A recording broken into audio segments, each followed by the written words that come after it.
Yeah, DB. Oh, just cleaning out the deadwood. Okay. Look, Mr. Cannell, I just can't afford to be without work right now, not even for a day. I've got a mother and 2 kid sisters. More good luck telegrams. Well, you know how it is. I've just got to keep on working, see?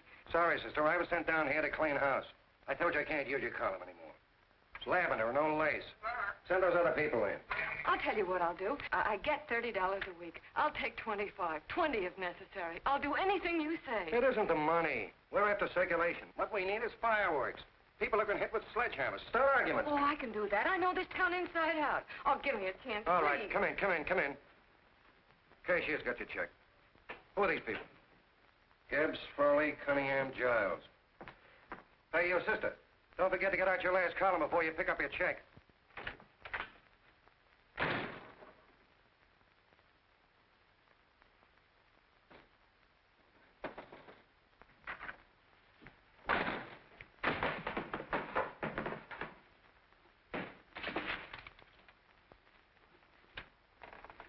You're a couple of sticks shy in your column, man. Big rich slob like D.B. Norton buys the paper and 40 heads are chopped off. Did you get it, too? Yeah. You too? Oh, Joe. Oh, I'm sorry, darling. Why don't we tear the building down?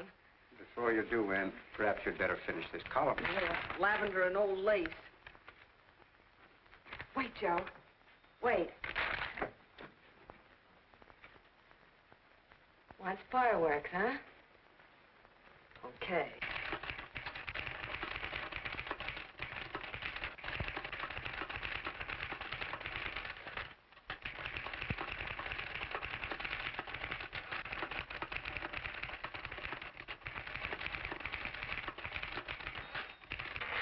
Here. Below is a letter which reached my desk this morning. It's a commentary on what we laughingly call a civilized world. Dear Miss Mitchell, 4 years ago, I was fired out of my job. Since then, I haven't been able to get another one. At first, I was sore at the state administration because it's on account of the slimy politics here we have all this unemployment. But in looking around, it seems the whole world's going to pot. So in protest, I'm going to commit suicide by jumping off the City Hall roof. Signed, a disgusted American citizen, John Doe. Editor's note, if you ask this column, the wrong people are jumping off the roofs. Hey, Ann, this is the old Fakeroo, isn't it? Never mind that, Joe. Go ahead. Sorry.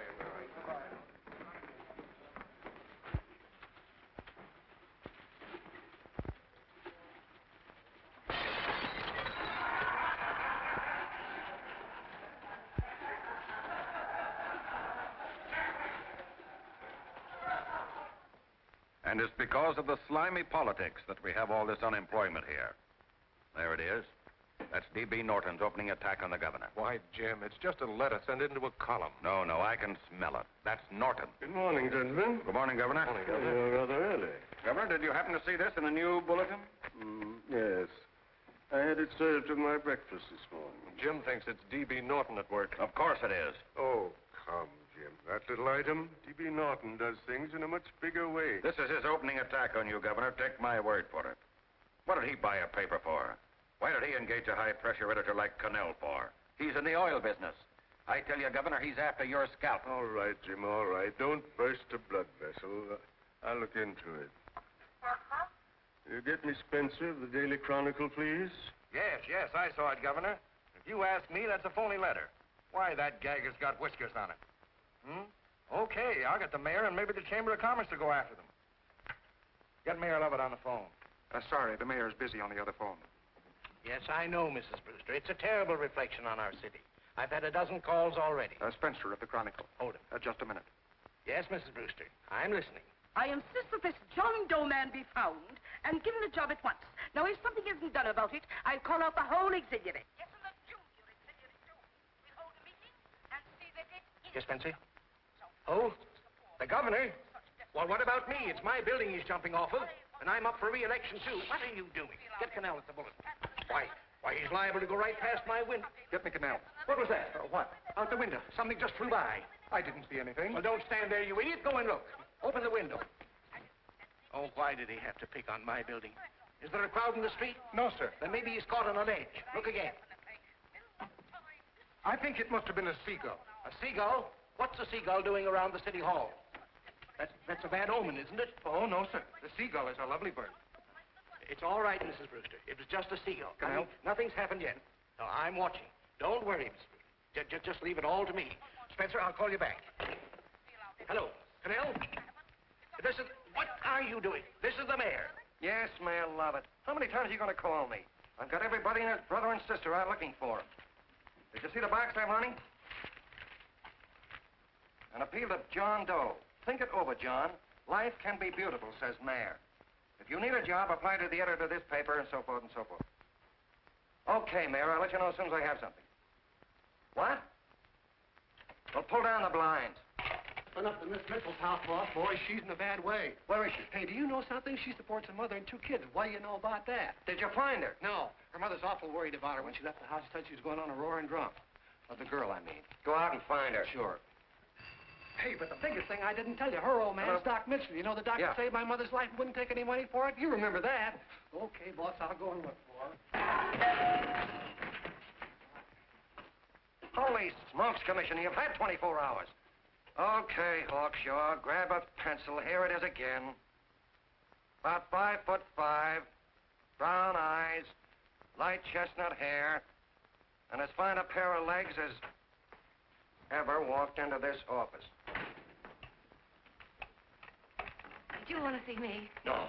I've had the whole Army and Navy out searching for you because that's a game we play here every day. I remember distinctly being fired. That's right.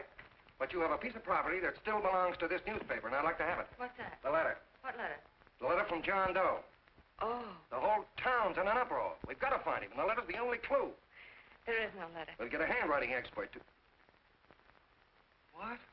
There is no letter. Say that again. There's no letter. I made it up. You made it up. Mm-hmm. You said you wanted fireworks.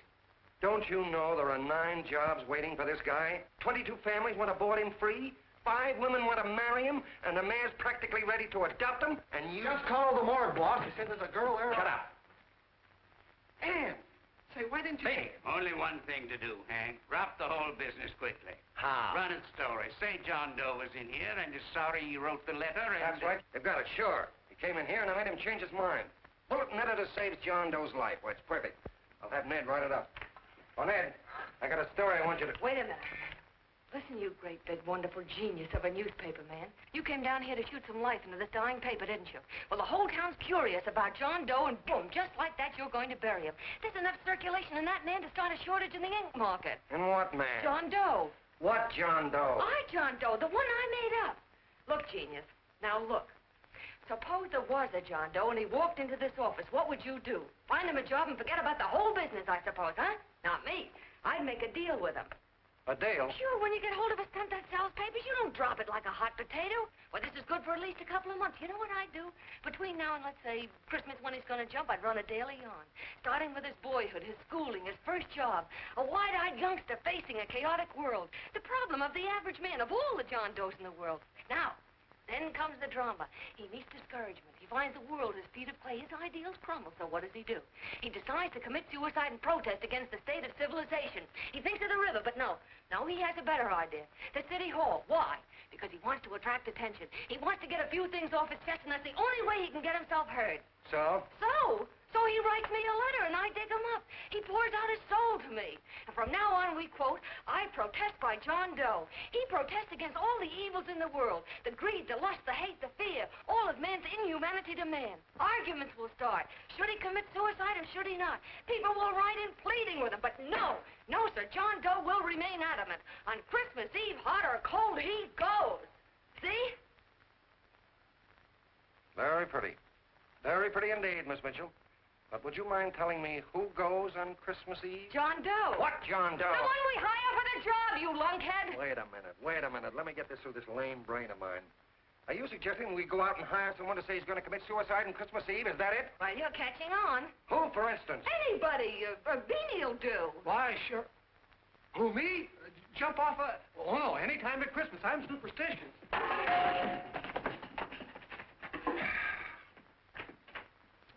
Miss Bishop, do me a favor. Will you go on out and get married and have a lot of babies, but stay out of newspaper business. Better get that story in, Hank. It's getting late. You're supposed to be a smart guy. If it was raining $100 bills, you'd be out looking for a dime you lost someplace. Holy smokes, wasting my time listening to this mad woman. Look, Chief, look at the Chronicle. It's running on John Doe. They say it's a fake. Why, the no good to...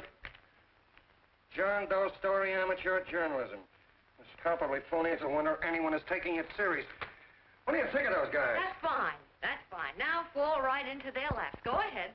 Say John Doe walked in and called the whole thing off. You know what that's going to sound like on top of this. That's all, Ned. Thank you. All right. Amateur journalism, huh? Why, that bunch of sophomores, I can teach them more about... Hey, boss, get a load of this. What? Look. What do they want? They all say they wrote the John Doe letter. Yeah, boss.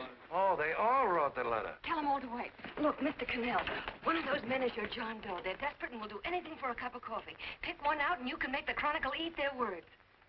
I'm beginning to like this. If you ask me, Hank, you're playing around with dynamite. No. The gal's right. We can't let the Chronicle get the laugh on us. We've got to produce a John Doe now. Amateur journalism, huh? I'll show those guys. Sure, and there's no reason for them to find out the truth either, because naturally I won't say anything. Okay, sister, you get your job back. That's a bonus. What bonus? Oh, the bonus of $1,000 the Chronicle was going to pay me for this little document. You'll find it says, I, Ann Mitchell, hereby certify that the John Doe letter was created by me. I can read. Sorry. You think this is worth $1,000, do you? Oh, the Chronicle would consider it dirt cheap. Packs everything, including a gun. Okay, sister, you got yourself a deal. Now let's take a look at the candidates. The one we pick has got to be the typical average man.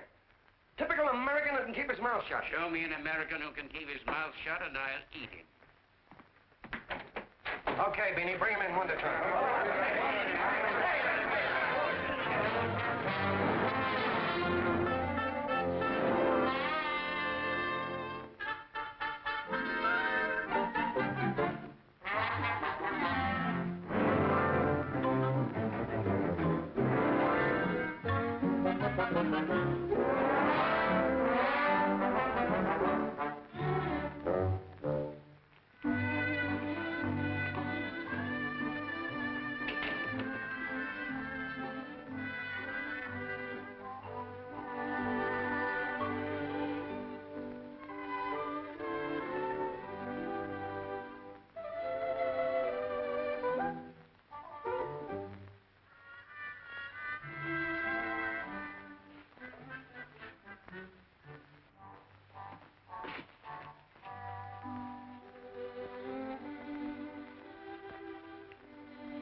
Did you write that letter to Miss Mitchell? No, I didn't. What are you doing up here, then?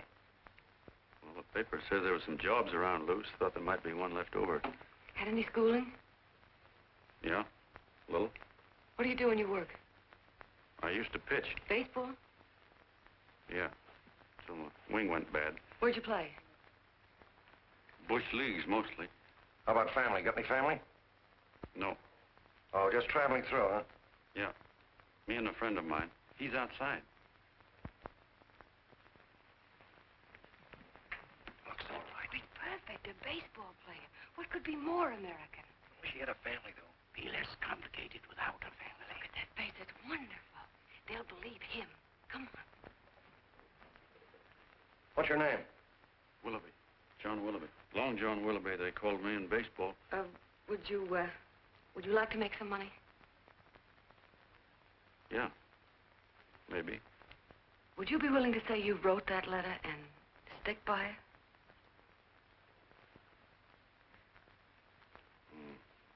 I get the idea.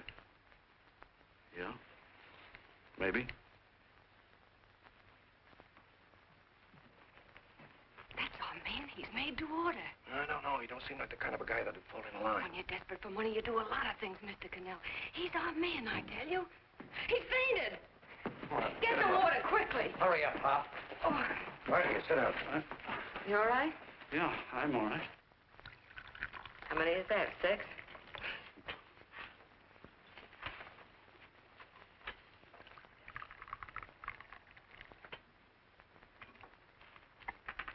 Pretty hungry, weren't you?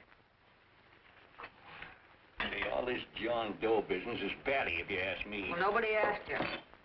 Trying to improve the world by jumping off buildings. You couldn't improve the world if the buildings jumped on you. Don't mind the colonel. He hates people. He liked you well enough to stick around. Well, that's because we both play doohickeys. I met him in a boxcar a couple of years ago.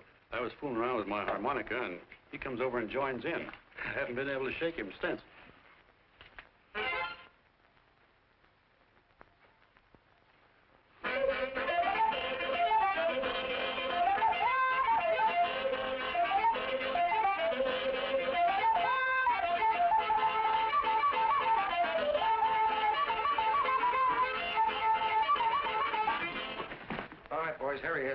No, you can't take pictures of him like that, eating a sandwich and with a beard. But he's going to jump off a building. Yes, but not because he's out of a job. That's not news. This man's going to jump as a matter of principle. Well, maybe you're right. We'll clean him up and put him in a hotel room under bodyguards. We'll make a mystery out of him. Did you speak to Mr. Norton? Thinks it's terrific. Says for us to go the limit. Wants us to build a bonfire under every big shot in the state. Oh, swell. Is that the contract? Yeah. What's he doing here? Friend of his. They play duets together. Duets? But can we trust him? Oh. I trust him. Oh, you trusted me. Well, that's fine. I suppose he trusts you, too. Oh, stop worrying. He's all right. Okay, but we don't want more than a couple of hundred people in on this thing. Now, the first thing I want is an exact copy of the John Doe letter in your own handwriting. I've got it already. Here. No, that's fine. Now, I want you to sign this agreement. It gives us an exclusive story under your name, day by day, from now until Christmas. On December 26th, you get one railroad ticket out of town. And the bulletin agrees to pay to have your arm fixed. That's what you want, isn't it? Yeah, but it's got to be by Bonesetter Brown. Okay, Bonesetter Brown goes. Here, sign it. Meanwhile, here's $50 spending money. That's fine. Beanie? Yes, boss. Take charge of him. Get him a suite at the Imperial and hire some bodyguards. Yeah, and some new clothes, Beanie. You think we better have him deloused? Yeah. Both of them? Yes, both of them, but don't let them out of your sight. Hey, Beanie, gray suit, huh? Yes. Okay, fellas.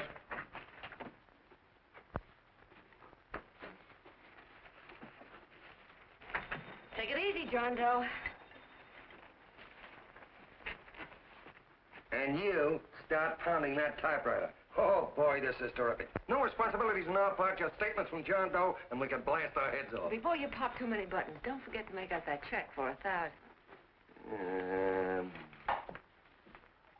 Okay, fellas, now, let me see. You sit outside the door. Nobody comes in, see? You two fellas sit in here. Hey, pretty nifty, huh? You ain't gonna get me to stay here. Sure you are. No, sir. That spot under the bridge where we slept last night's good enough for me. Say, what'll I do with this baggage? Let's stick him in the bedroom. Give me mine. I ain't staying. You know, we were headed for the Columbia River country before all this John Doe business came up. You remember that, don't you? Sure, I remember. Say, your ears popped coming up in the elevator. Mine did. All along, John. I tell you, it's no good. You're gonna get used to a lot of stuff that's gonna wreck you. Why, that $50 in your pocket's beginning to show up on you already. And don't pull that on me, neither. Stop worrying, Colonel. I want to get my arm fixed out of this. Hey, here's some cigars the boss sent us. Have one. Hey, Help cigars. yourself. No.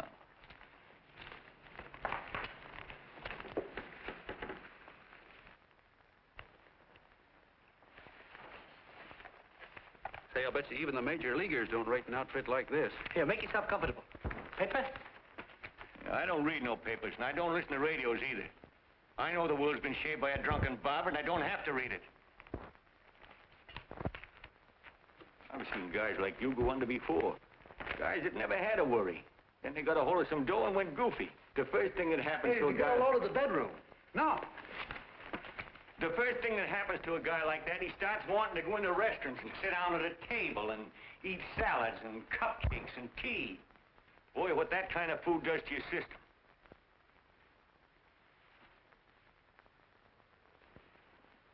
The next thing the dope wants is a room. Yes, sir, a room with steam heat, and curtains and rugs, and before you know it, he's all softened up and he can't sleep unless he has a bed. Hey, stop worrying, Colonel. $50 ain't gonna ruin me. I've seen plenty of fellas start out with $50 and wind up with a bank account. Hey, what's the matter with the bank account, anyway? And let me tell you, Long John, when you become a guy with a bank account, they got you. Yes, sir, they got you. Who's got him? The helots. Who? Hey, there's the City Hall tower I was supposed to jump off of. It's even higher than this. Who's got him? The helots. Woo! Hey, wait a minute! You're not supposed to jump on Christmas Eve. Do you want to get me in a jam? If it's going to get you in the jam, we'll do you a favor. I won't jump. And when they got you, you got no more chance than a road rabbit. Hey, who'd you say was going to get him? Hey, is this one of those places where you ring if you want something? Yeah, just use the phone. Boy, I've always wanted to do this. Hey, Doc, look. Look, Doc. Give me that again, will you? Who's going to get him? The helots. Who are they? Listen, sucker, you ever been broke? Sure, mostly often. All right. You're walking along. Not a nickel in your jeans. You're free as the wind. Nobody bothers you. Hundreds of people pass you by in every line of business. Shoes, hats, automobiles, radios, furniture, everything. And they're all nice, lovable people. And they let you alone. Well, is that right? Then you get a hold of some dough, and what happens? All those nice, sweet, lovable people become helots. A lot of heels. They begin creeping up on you, trying to sell you something. They get long claws, and they get a stranglehold on you. And you squirm, and you duck, and you holler, and you try to push them away, but you haven't got a chance. They got you. First thing you know, you own things. A car, for instance. Now your whole life is messed up with a lot more stuff. You get license fees, and number plates, and gas, and oil, and taxes, and insurance, and identification cards, and letters, and bills, and flat tires, and dents, and traffic tickets, and motorcycle cops, and courtrooms, and lawyers, and fines, and 1,000,001 other things. And what happens? You're not the free and happy guy you used to be. You gotta have money to pay for all those things. So you go after what the other fellas got. And there you are. You're a helot yourself.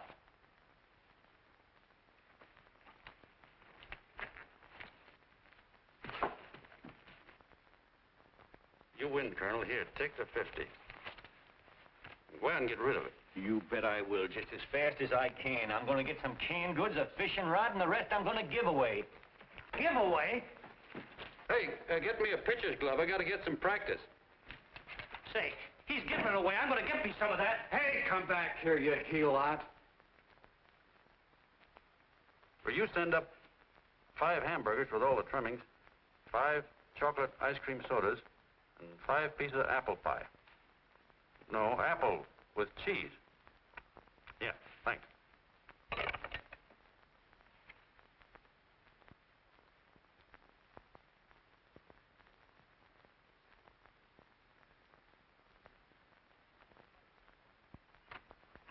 Hello there. Well, well.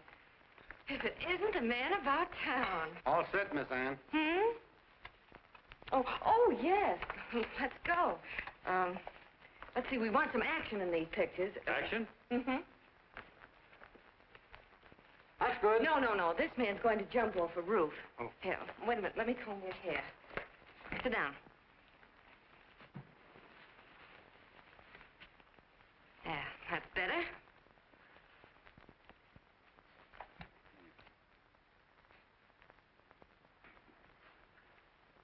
You know, he's got a nice face, hasn't he? Yeah, he's pretty.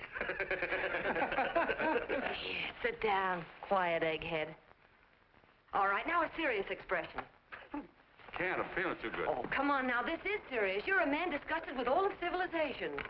With all of it? Yes, you're sore at the world. Come on now. Oh, crabby guy, huh? Yeah. No.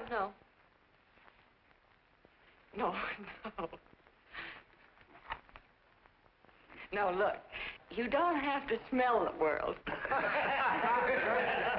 Well, all those guys in the Never picture mind stand- those guys. All right, stand up. Now, let's see what you look like when you protest. Against what? Against anything, just protest. You got me.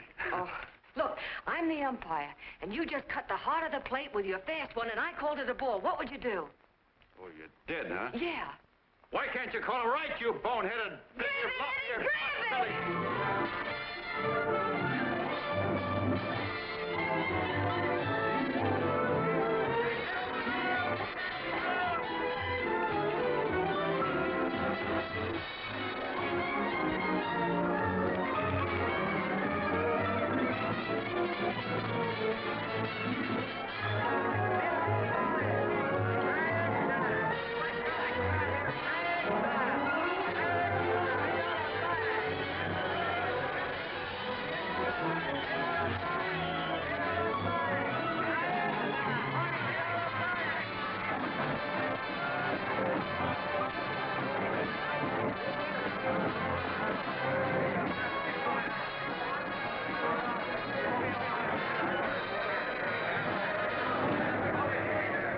I don't care whose picture they're publishing.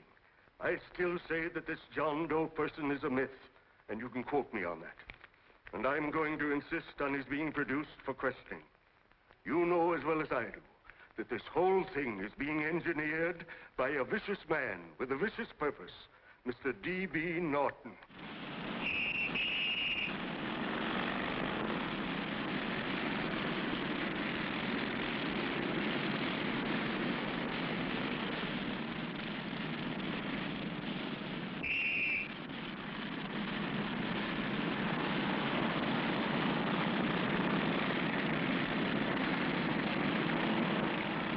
And Miss Mitchell are at the house, sir. Oh, they are?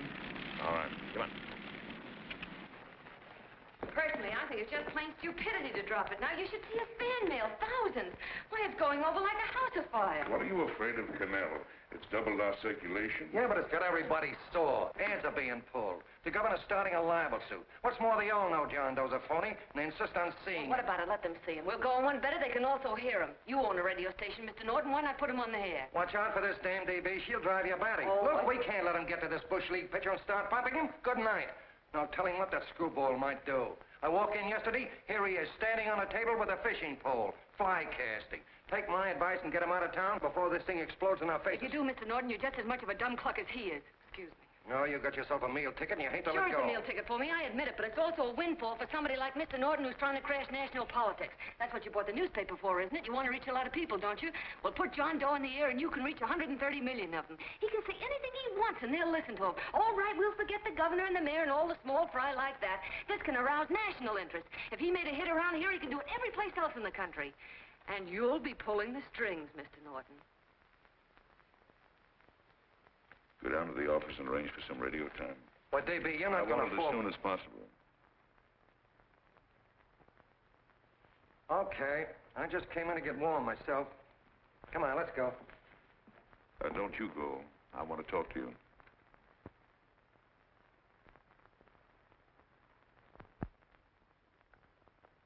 Sit down.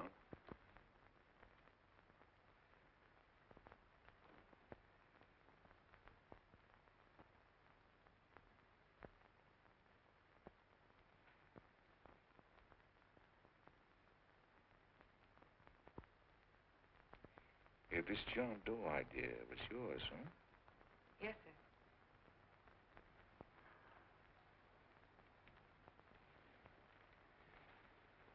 How much money do you get? $30. $30. Well, what are you after? I mean, what do you want? A journalistic career? Money. Money? Well, I'm glad to hear somebody admit it. Do you suppose you could write a radio speech that would put that fellow over? Oh, I'm sure I can. Do it, and I'll give you $100 a week. $100? That's only the beginning. You play your cards right, and you'll never have to worry about money again. Oh, I know it. Hello. Hello. Whenever there's a pretty woman around. This is my nephew, Ted Sheldon, Miss Mitchell. How do you do? How do you do? All right, Casanova, I'll give you a break. See that Miss Mitchell gets a car to take her home. Always reading my mind, aren't you? Thank you very much for everything. And Miss Mitchell, I think from now on you'd better work directly with me. Yes, sir.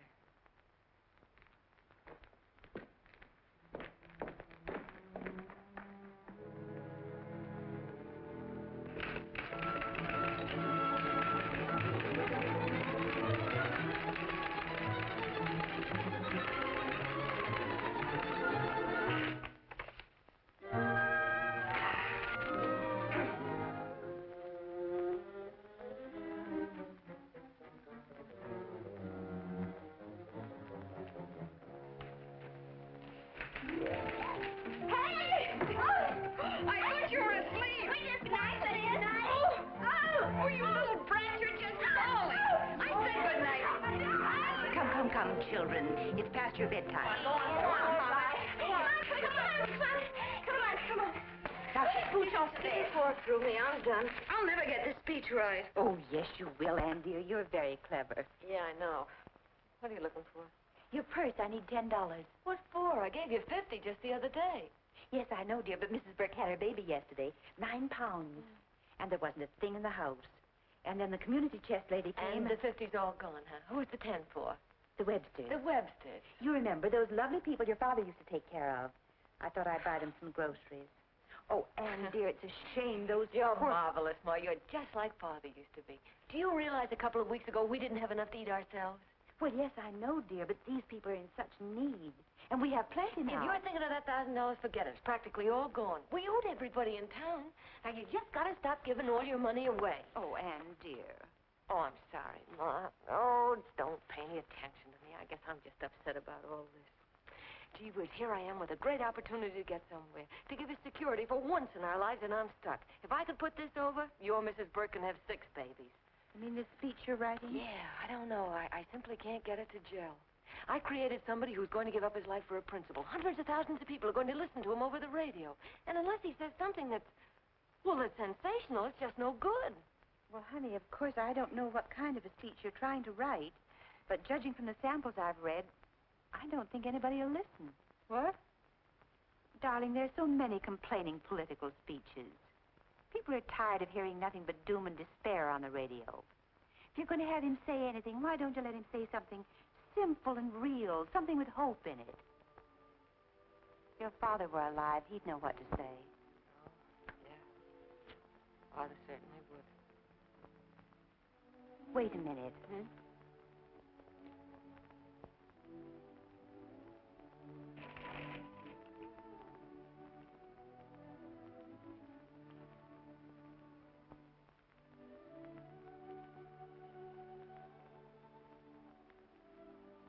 That's your father's diary, Anne. Father's... I never knew he had a diary. There's enough in it for 100 speeches. Things people ought to hear nowadays. You be careful of it, won't you, dear? Always help to keep your father alive for me. You bet I will, Ma.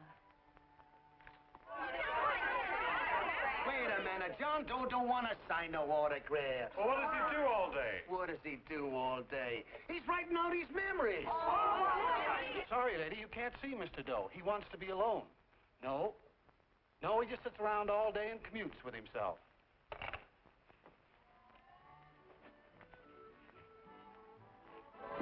Oh!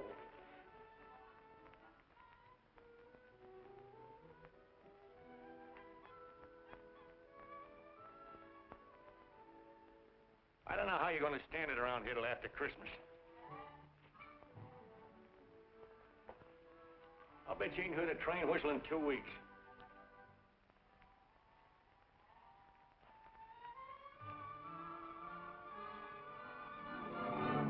Steve, right!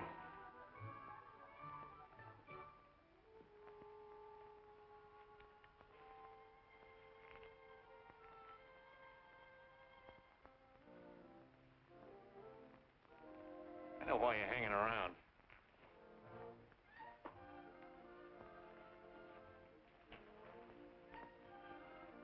You're stuck on the girl. That's all a guy needs is to get hooked up with a woman.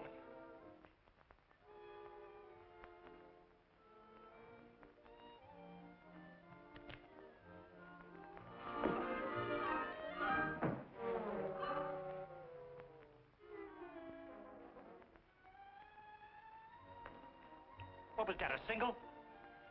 First baseman dropped the ball. Butterfingers! Tough luck, pal.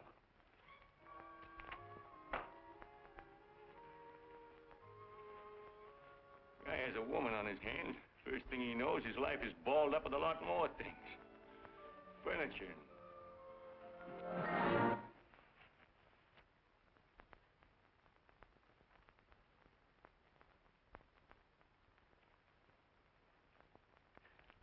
Did you get him? You're out. Swell. What's this, the end of the 8th? 9th.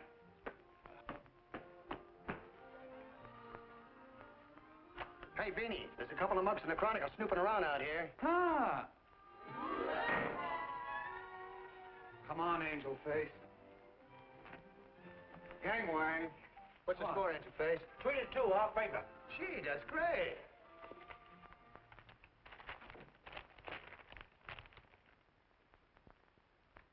Hey, you got swell form there. Must have been a pretty good pitcher.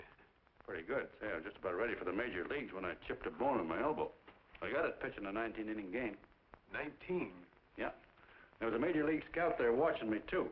And he came down after a game of the contract. You know what? I couldn't lift my arm to sign it. I'll be okay, though, as soon as I get it fixed up. It's too bad. What do you mean, too bad? Huh? Oh, that you'll never be able to play again. What are you talking about? I just told you I was going to get... Well, you know how they are in baseball if a guy's mixed up in a racket. Racket? What do you mean? Well, I was just thinking about this John Doe business. Why, as soon as it comes out it's all a fake, you'll be washed up in baseball, won't you? Yeah. Doggone. I never thought about that.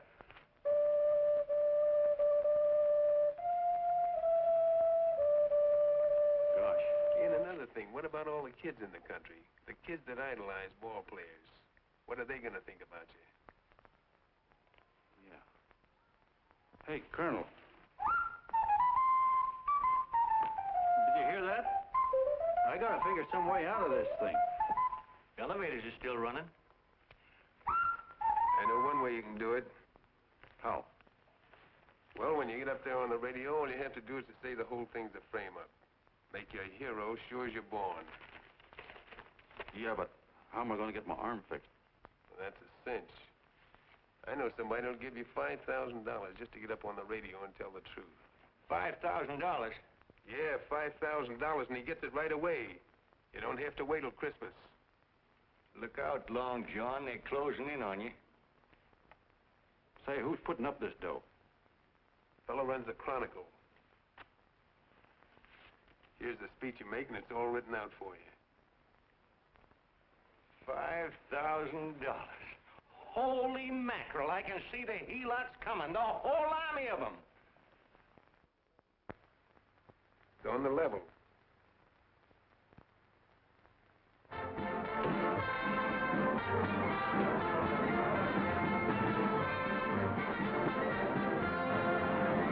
No, I'm sorry. Tickets for the broadcast are all gone. Phone the bulletin. Sorry, no more tickets left.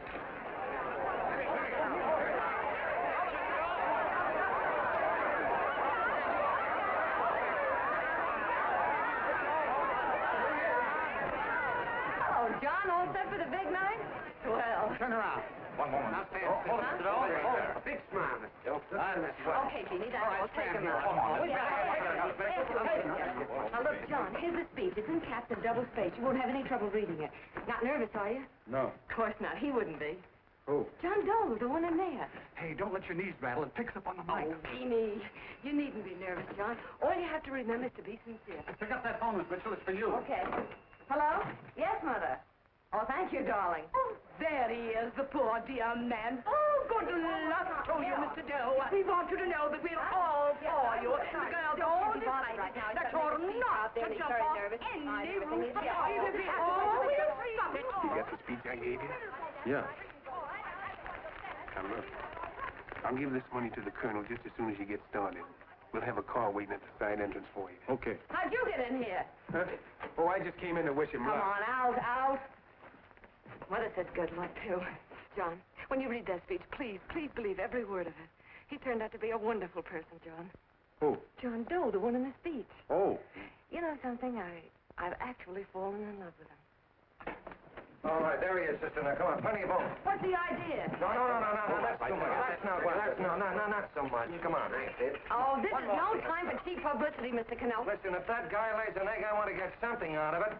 I'm getting a Jane Doe ready. Oh, come on. Here. Will you, fellas? Here you Give me a are. All right, kiss. that's I enough. have to make just one more. Well, that's fine, honey. You go ahead. All right, I need one more. Go ahead. How you doing? Oh. All right, Benny, bring him in. Holy smoke, a happy helot. There you are, boss, just like you ordered. Symbols of little people. Okay, get him up. All right, young fella. This is ridiculous, Mr. Cannell. Come on, give me a kiss. It is on the airplane. Come on, Oh, fellas, I told you to have you want it. No, come on, Come on, that's right. Do what you can get all the pictures you want. Thank you very much. Come on, will you? That's right. Come on, Snooks, you better bail out. So goodbye, Mr. Doe. Beanie. All right. Better get ready. 1 minute to go. Wow, Hey, 1 minute to go. The score is nothing to nothing. Now, please, John, You won't let me down, will you? Will you?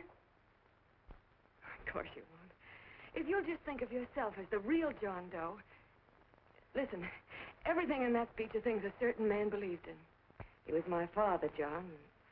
When he talked, people listened. And they listened to you, too. Funny. You know what my mother said the other night? She said to look into your eyes, that I'd see Father there. Hey, what do you say? Okay, we're coming. Come on. Now, listen, John, you're a pitcher. Now get in there and pitch. Good luck. Give him room, let him through. Come on.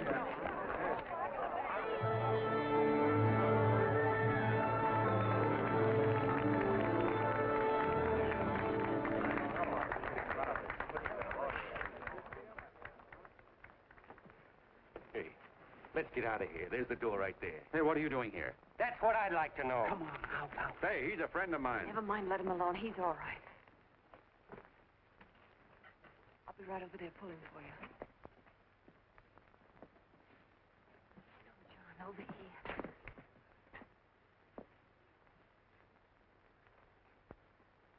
Stand by.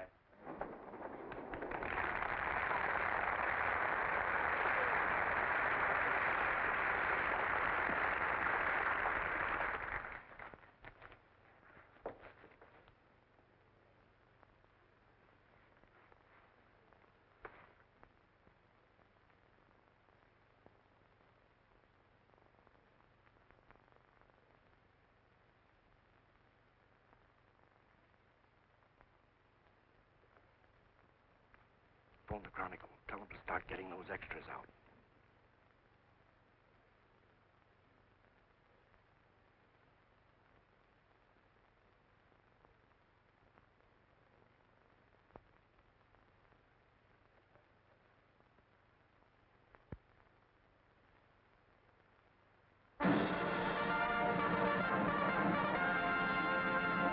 And good evening, ladies and gentlemen. This is Kenneth Fry speaking for the New Bulletin.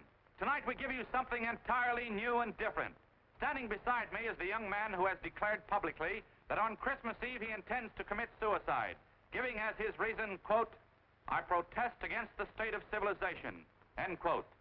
Ladies and gentlemen, the New Bulletin takes pleasure in presenting the man who is fast becoming the most talked of person in the whole country, John Doe.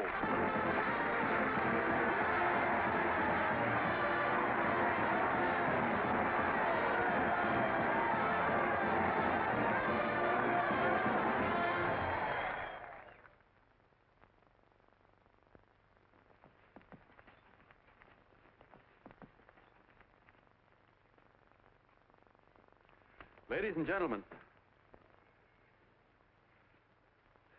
I am the man you all know as John Doe.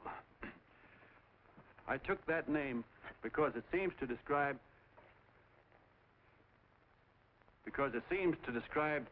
the average man. And that's me. and that's me. Well, it was me before I said I was going to jump off the city hall roof at midnight on Christmas Eve. Now I guess I'm not average anymore. Now I'm getting all sorts of attention. From big shots, too. We've been double-crossed. The mayor and the governor, for instance. They don't like those articles I've been writing. You're an imposter, young fellow. That's a pack of lies you're telling. Who wrote that speech for you?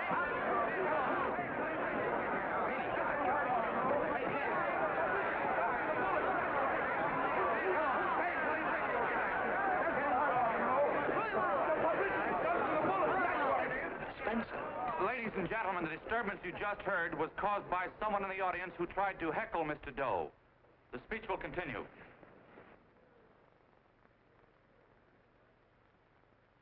Well, people like the governor and that fellow there can stop worrying. I'm not going to talk about them. I'm going to talk about us. The average guys, the John Does. If anybody should ask you what the average John Doe is like, you couldn't tell him because he's 1,000,001 things. He's Mr. Big and Mr. Small. He's simple and he's wise. He's inherently honest, but he's got a streak of larceny in his heart. He seldom walks up to a public telephone without shoving his finger into the slot to see if somebody left a nickel there.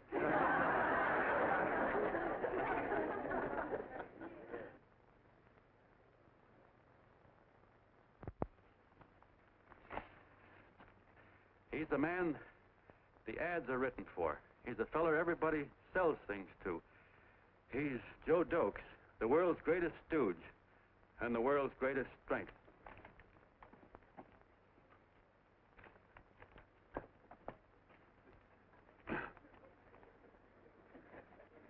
Yes, sir. Yes, sir, we're a great family, the John Does. We are the meek who are supposed to inherit the earth. You'll find us everywhere. We raise the crops, we dig the mines, work the factories, keep the books, fly the planes, and drive the buses. And when a cop yells, "Stand back there, you," he means us, the John Does. Well, what kind of a speech is that? Didn't you read it? We've existed since time began. We built the pyramids. We saw Christ crucified, pulled the oars for Roman emperors, sailed the boats for Columbus, retreated from Moscow with Napoleon, and froze with Washington at Valley Forge. Yes, sir. We've been in there dodging left hooks since before history began to walk. In our struggle for freedom, the canvas many a time, but we always bounce back because we're the people, and we're tough.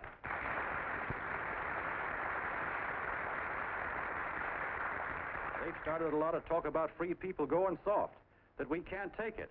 That's a lot of hooey. A free people can beat the world at anything, from war to tiddlywinks, if we all pull in the same direction.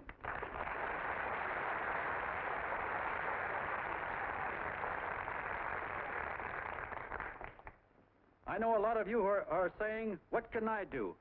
I'm just a little punk. I don't count."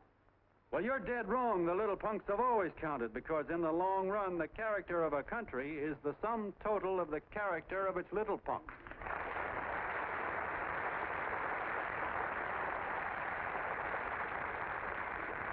But we've all got to get in there and pitch. We can't win the old ball game unless we have teamwork.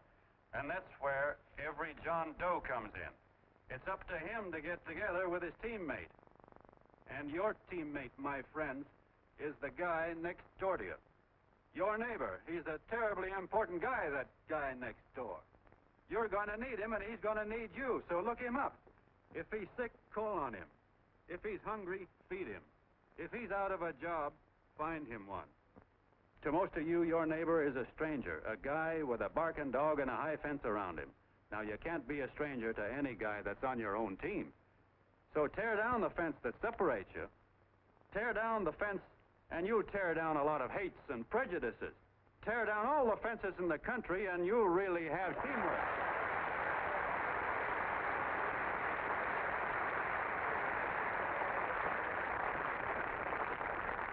I know a lot of you are saying to yourselves, "He's asking for a miracle to happen. He's expecting people to change all of a sudden."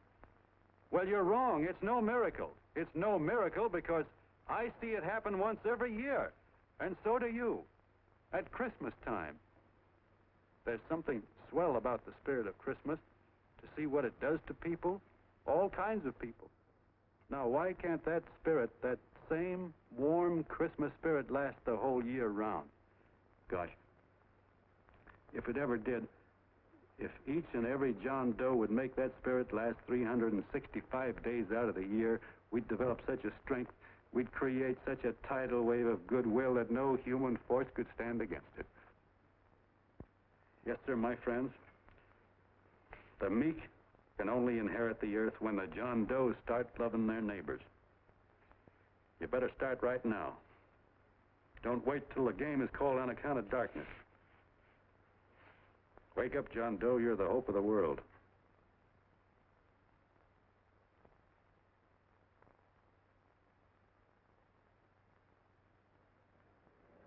John, you were wonderful.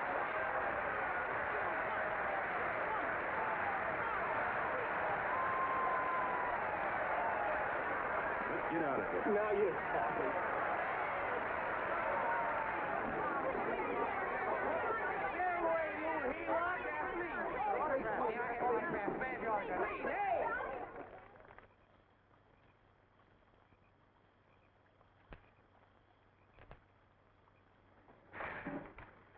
knew you'd wake up sooner or later. Boy, am I glad we got out of that mess. I had the 5,000 bucks sewed up. Could have been on my way to old Doc Brown. You're a pitcher, John, she says. Now, go in there and pitch. What a sucker. Yeah, she's a heel-lot just like the rest of them. It's lucky you got away from her. What was I doing up there making a speech anyway? Me, huh? Geez, the more I think about it, the more I could... Tear down all the fences. Why, if you tore one picket off of your neighbor's fence, he'd sue you. 5,000 bucks, had it right in my hand. What do you mean he ran away? We'll go after him, find him. That man is terrific.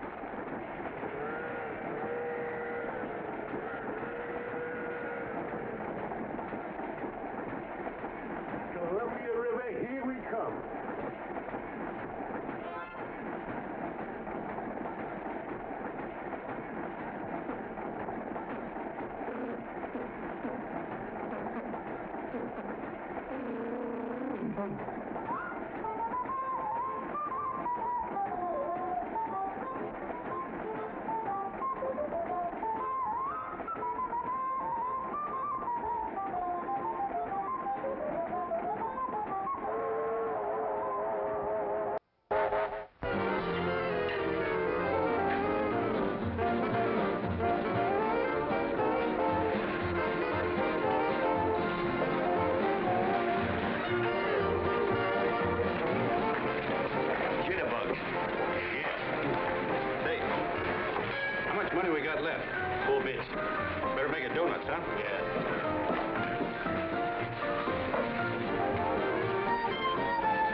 About that big and about that thick.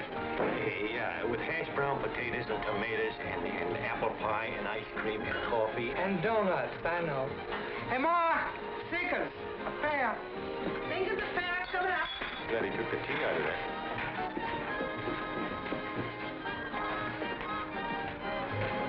Hey, look.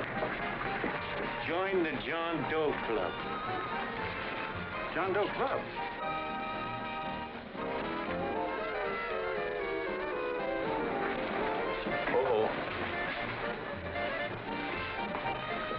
John Doe. Who? John Doe. Ah, you need glasses, buddy. Oh, but it's a spitting image of John Doe. Yeah, but his name is Willoughby. I'm John Willoughby. I'm a baseball player. Sure. Oh, no, I know that voice anyway. You can't kid me. You're John Doe. Hey, Ma! Ma! That's John Doe. John Doe? Yeah, sitting right there, big as life. Who'd you say it was? John Doe, the big guy there. I know. Pictures in the paper. That's John Guy. John Doe.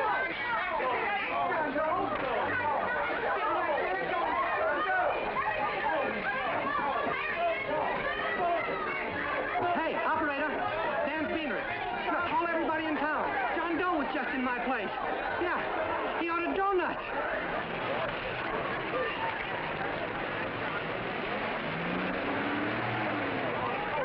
John Doe. Have a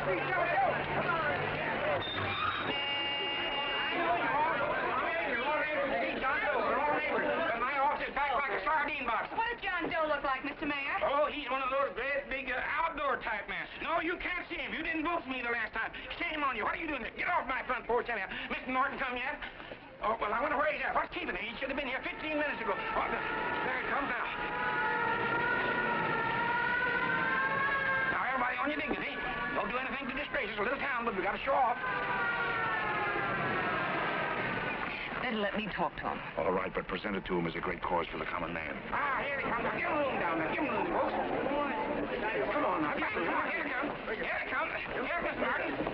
How do you do, Mr. Martin? I'm Mayor Hawkins. Get Mr. Martin back. Let me go, you darn tool. I'm the mayor. Mr. Martin. Mr. Martin.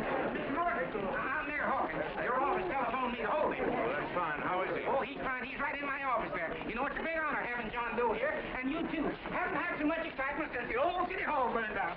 People are so excited and they're at tour disposal. Oh, Matilda Don, phone the newspapers, tell them Mr. Norton's here. Step right inside, Mr. Norton. My office. Very comfortable here, Mr. Norton. Just had it air conditioned. Gangway, please. Make room for Mr. Norton. Gangway. Gangway. Here he is, Mr. Norton. Well taken care of. The neighbors are serving him a light lunch. Hello, John. Mr. Mayor, if you don't mind, we'd like to talk to him alone. Why, certainly, certainly. All right, everybody. Clear out. No, but you... Everybody, quickly now. Come on, look at that. Come on. Come on. That's right. All right. Don't argue with me here. Wait till we get home. Don't you push me around like that. Even though I'm your wife, you can't push me around. Look, Mr. Norton, I think you got a lot of nerve having those people hold us here. There's nobody holding you here, Mr. Doe. It's only natural that nobody holding us here. Let's get going. Incidentally, my name isn't Doe. It's Willoughby. Look, John, something terribly important's happened. They're forming John Doe clubs. We know of 8 already, and they say that there's... John Doe clubs? What for? To carry out the principles you talked about in your radio speech. I don't care what they're forming. I'm on my way, and I don't like the idea of being stopped either. Oh, but you don't know how big this thing is. You should see the thousands of telegrams we've received and what they're saying about you. Look, it started as a circulation stunt, didn't it? Well, you got your circulation. Now, why don't you let me alone? Oh, it started as a circulation stunt, but it isn't anymore. Mr. Norton wants to get back of it and sponsor John Doe clubs all over the country. He wants to send you on a lecture tour. Me? Uh-huh. Well, certainly. With your ability to influence people, it might grow into a glorious movement. Say, let's get something straight here. I don't want any part of this thing. If you got an idea I'm going around lecturing the people, why, you're crazy. Baseball's my racket, and I'm sticking to it. Come on, Colonel, let's get out of here. John, please, please. I just got rid of one crowd. But please, Mr. Mayor, tell him the John Doe Club wants to talk to him. Let them in, Mr. Mayor. Let them come in. Okay, folks, but remember your manners. No stampeding. Walk slow, like you do when you come to pay your taxes.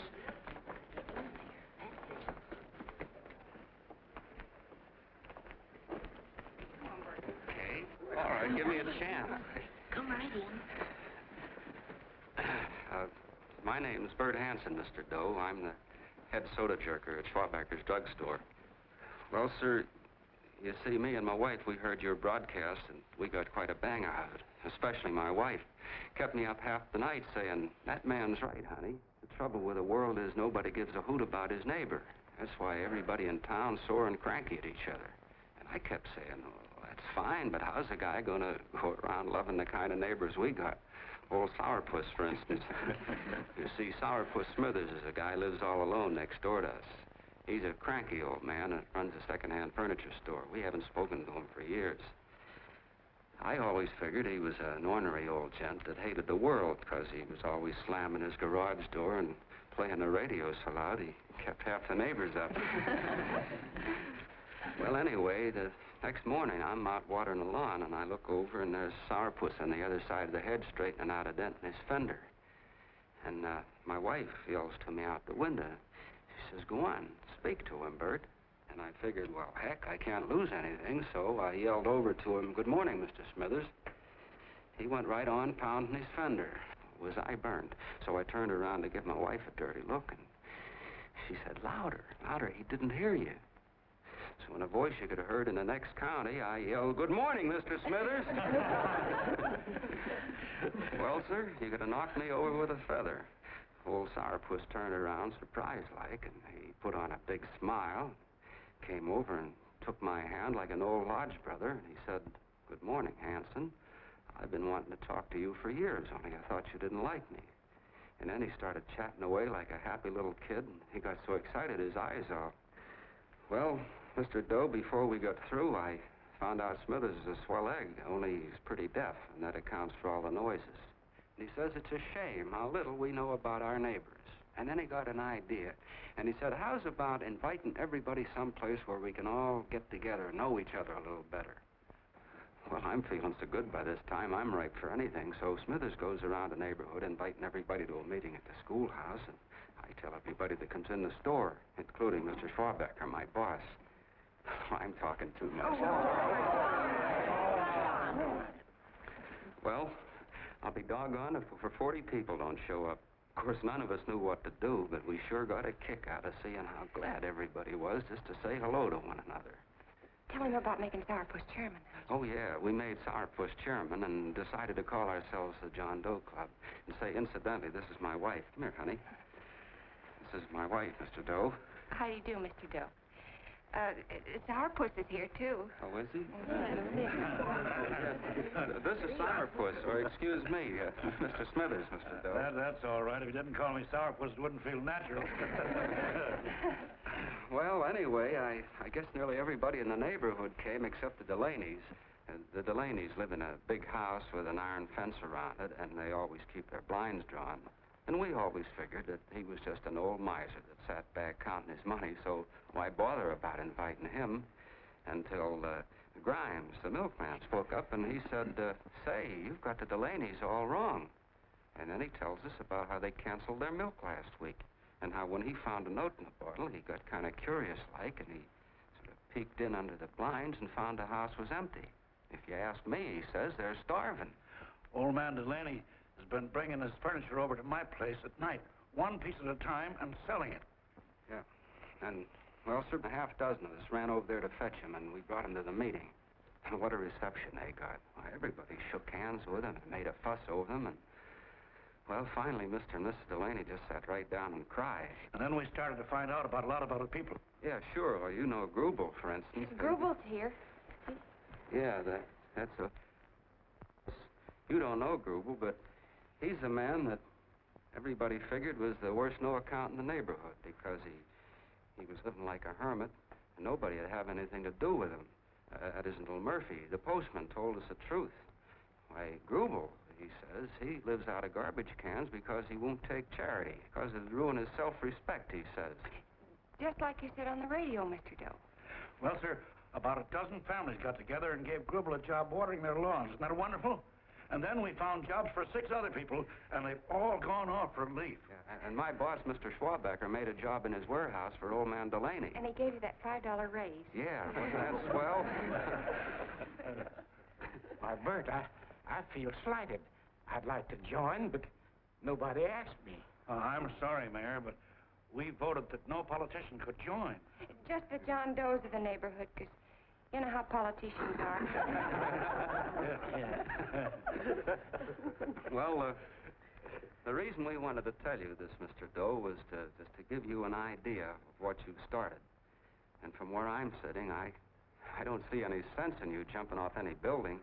No. Well, thank you for listening. Goodbye, Mr. Doe. You're a wonderful man. And it strikes me you can be mighty useful walking around for a while. Say goodbye, Mr. Doe. Goodbye, Mr. Doe.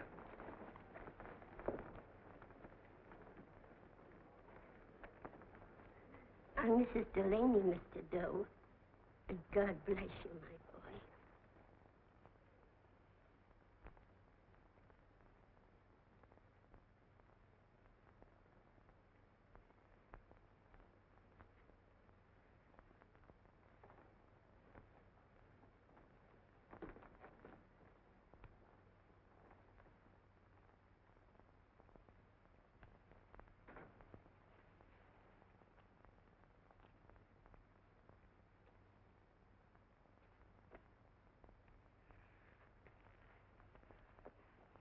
Gee whiz, I'm all mixed up. I don't get it. Look, all those swell people think I'm going to jump off a building or something. I never had any such idea. Gosh. The fellow'd have to be a mighty fine example himself to go around telling other people how to... Say, look, what happened the other night was on account of Miss Mitchell here. She wrote the stuff. Don't you see what a wonderful thing this can be? But we need you, John. You're hooked. I can see that right now. They got you. Well, I'm through. For 3 years, I've been trying to get you up to the Columbia River country. First it was your glass arm, then it was the radio, and now it's the John Doe clubs. Well, I ain't waiting another minute. Gangway, you helots! Hey, Colonel, wait a minute. I want you personally to go along with John Doe and Miss Mitchell and handle the press and the radio. Me? Yes, I don't want to take any chances. And Johnson? Yes, Stevie? Your crew will do the mop-up job. They'll follow John Doe into every town, see that the clubs are properly organized and the charters issued. Right. There are only 8 flags up there now. I want to see that map covered before we get through.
fair. If they made demands, I'd understand it. But the John Does ask for nothing. People are going off relief. If this keeps up, I'll be out of a job. As soon as it gets strong enough, we'll find out what John Doe wants. 30 every Thursday. 60 at 60. Who knows what? I'm sorry, boss. They just won't let anybody talk politics to them. It's crazy. We've got to get to them. They represent millions of voters.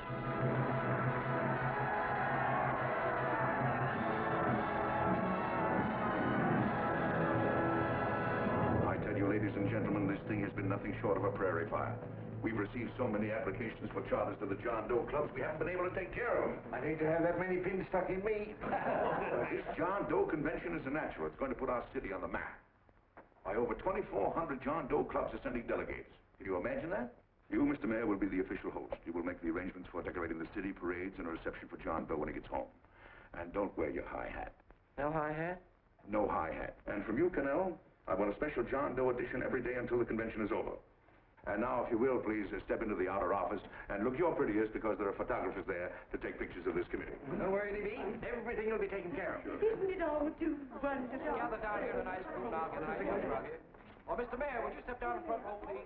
You ladies get close to him. That's it. Well, I don't get it. Get what? Look, D.B., I'm supposed to know my way around. This John Doe movement has cost you a fortune. Now, this convention is going to cost plenty. Well? Well, I'm stuck with 2 and 2, and I'm a sucker if I can make 4 out of it. Where do you come in? I'll have the satisfaction of knowing that my money has been spent for a worthy cause. I see. I better stick to running the paper, huh? I think maybe you better have. And Cannell, I'd like to have the John Doe contract, all the receipts for the money we advanced him, and the letter Miss Mitchell wrote, which I gave her $1,000. Yes, sure. Well, we leave for the airport. Half an hour. Is that Johnny boy's room? Better hustle him up. He'll be ready on time. He's packing. Ah, good. Did you see his picture on the cover of Time? Yeah. I gotta give you credit, Annie girl. I've handled a good many big promotions in my time. Everything from a World's Fair to a channel swimmer. But this one has certainly got me spinning. And now a John Doe convention. Wow. Say, if you could only get him to jump off the City Hall roof on Christmas Eve, I'd guarantee you 500,000 people there. Charlie, Huh? what do you make of him? Oh, Johnny boy? Well, I don't know what angle you want, but I'll give it to you quick. Number 1, he's got great yokel appeal, but he's a nice guy. Number 2, he's beginning to believe he really wrote that original suicide letter that you made up. Number 3, he thinks that you're Joan of Arc or something. Yeah, I know.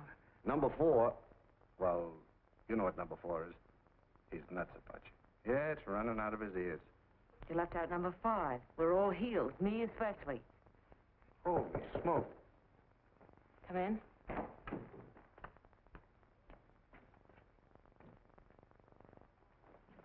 More pack. Good. I'll go and get Beanie Boy. Okay, Charlie boy.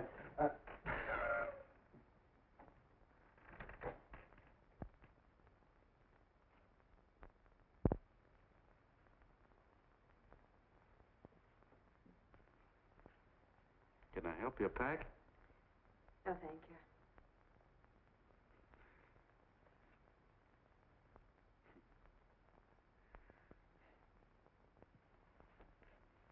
You care if I sit down out here?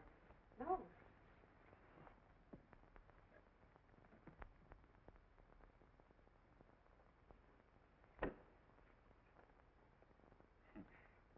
You know, I had a crazy dream last night. It was about you. About me? Sure was crazy. I dreamt I was your father.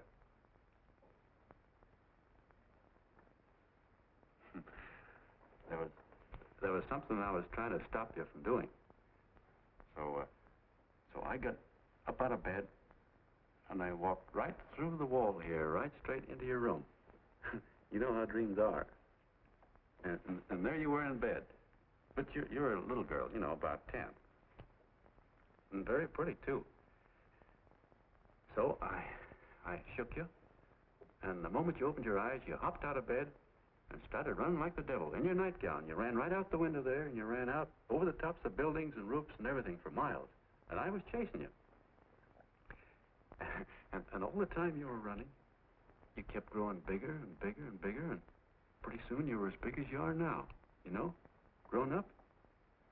And all the time I kept asking myself, what am I chasing her for?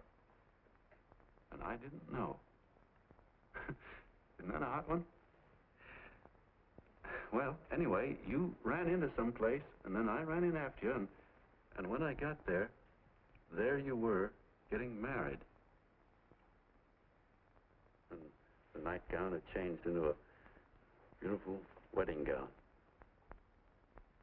You sure look pretty, too. And then I knew what it was I was trying to stop you from doing. Dreams are sure crazy, aren't they? Well, would you like to know who it was you were marrying? Oh, a tall, handsome Ubangi, I suppose. No, not that bad. It was that fellow that sends you flowers every day. Yeah, what's his name? Mr. Norton's nephew? At Sheldon. Yeah, that's the one.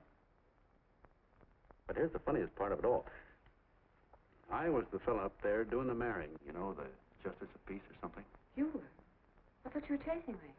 Well, yes, I was, but I was your father then, see? But the real me, John Doe, or that is, Long John Willoughby, I was the fellow up there with the book. You know what I mean? I guess so. Then what happened? Well, I took you across my knee and I started spanking you. That is, I didn't do it. I mean, I did do it, but it wasn't me, you see. I was your father then. Well, I held you across my knee and I said, Annie, I won't allow you to marry a man that's just rich or that has his secretary send you flowers. The man you marry has got to swim rivers for you. He's got to climb high mountains for you. He's got to slay dragons for you. He's got to perform wonderful deeds for you. Yes, sir. And all the time, the guy up there, you know, with the book, me, just stood there nodding his head. He said, go to it, Pop. Whack her one from me, because that's just the way I feel about it, too. So he said, come on down here and whack her yourself. So I came down, and I whacked you a good one, see? And he whacked you. And I whacked you another one, and we both started whacking you like... Well, if you're through whacking her, come on, let's get going. Okay, fellas, right in here. You go out the side entrance, there's a bunch of autograph seekers out front. We'll be down with the bags in a minute. Come on, don't make a government project out of this.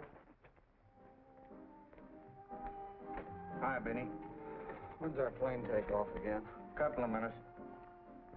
How many people do you think we've talked to already, outside the radio, I mean? Oh, I don't know. About 300,000. 300,000. What makes them do it, Ann? What makes them come and listen and get up their John Doe clubs the way they do? I've been trying to figure it out. Look, John, what we're handing them are platitudes. Things they've heard a million times. Love thy neighbor, clouds have silver linings, turn the other cheek. It's just as... Yeah, I heard them a million times, too, but... there you are. Maybe they're like me, just beginning to get an idea of what those things mean.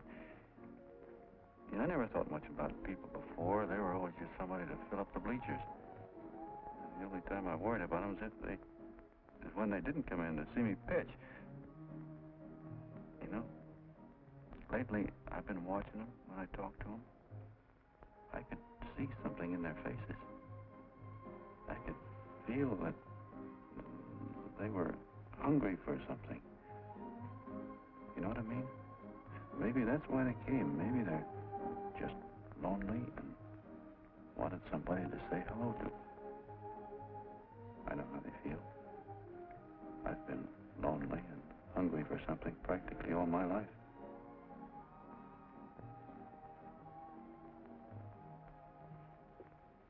All aboard, folks. Yeah, that's true. Oh, somebody else sitting here? No, that's your seat. And this is your coat. Mine? A little token of appreciation. Oh, it's beautiful, D.B. Well, I don't quite know what to say. Well, don't say anything at all. Just sit down. Oh. Go ahead, open it. Oh.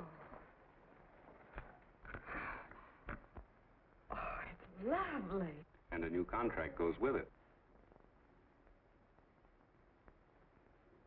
Well, come on, spring it. You've got something on your mind. Must be stupendous. You know, that's what I like about it. Right to the point, like that.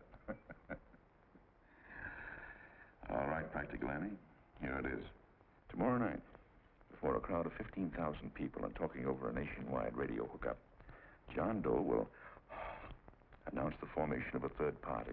A third party? Yes, the John Doe Party. Devoted entirely to the interests of all the John Does all over the country, which practically means 90% of the voters. He will also announce the third party's candidate for the presidency. A man whom he personally recommends, a great humanitarian, the best friend the John Does have. Mr. D.B. Norton. Yes.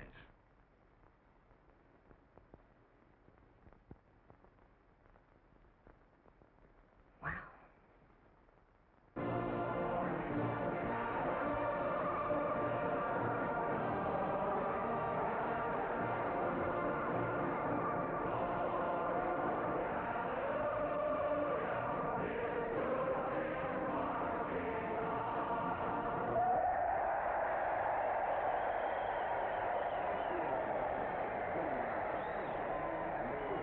Although the opening of the convention is hours off, the delegates are already pouring into the ballpark by the droves, with lunch baskets, banners, and petitions asking John Doe not to jump off any roof. No matter how you look at it, it's still a phenomenal movement.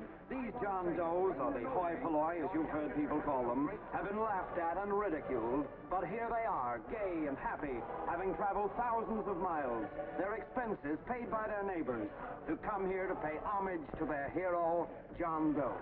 And in these days of wars and bombings, it's a hopeful sign that a simple idea like this can sweep the country. An idea based on friendliness, on giving and not taking, on helping your neighbor and asking nothing in return. And if a thing like this can happen, don't let any of your grumbling friends tell you that humanity is falling apart. This is John B. Hughes, signing off now and returning you to our main studio until 9 o'clock, when the convention will officially open. Oh, John, come in. Say, I'm kind of... It's raining out a little. That's all right. It's good to see you. Sit down. Thanks.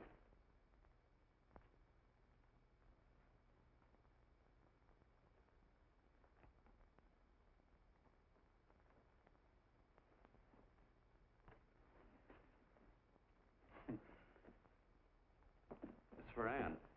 Oh, how nice. Thank you very much. Flowers. I'm terribly sorry she isn't here. She isn't? No, she just left. I'm surprised you didn't run into her. She went over to Mr. Norton's house. Oh.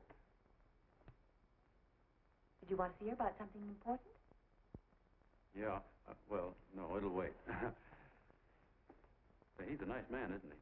Mr. Norton, I mean. He's done an awful lot for the...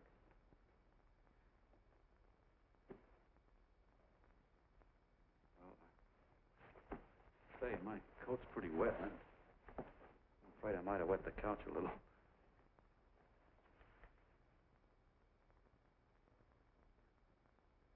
Well, I guess I'll see her at the convention later. Yes, of course. I'll see that she gets the flowers. Thanks. Good night, Mrs. Mitchell. Good night, John.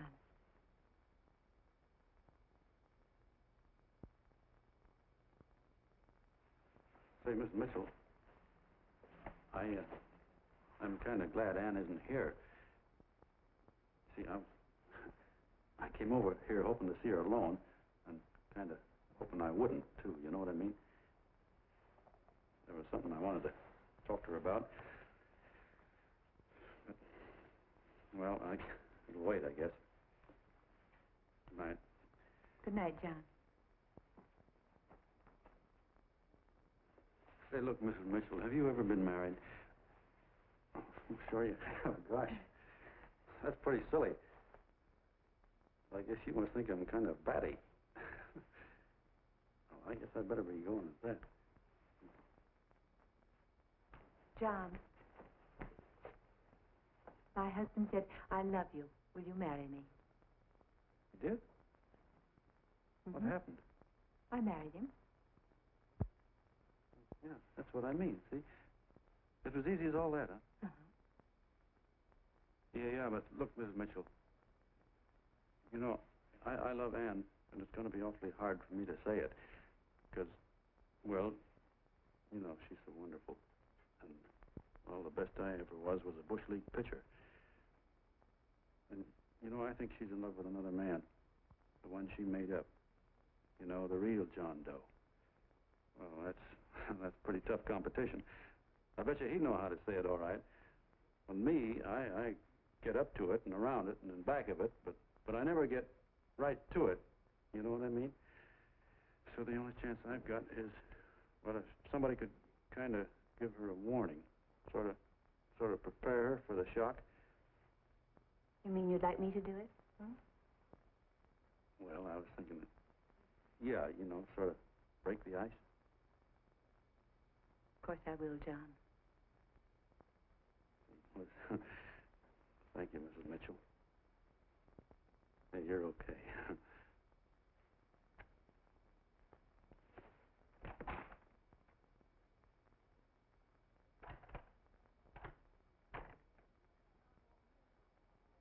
This John Doe meeting is going to be one of the biggest things that ever happened. Why, they're coming from all over. Trains, boxcars, wagons. Look out! Hello, bodyguard. Hey, had your dinner yet? Not yet. Oh, that's all right. Look, no, go ahead and have your dinner. Wait a minute, John.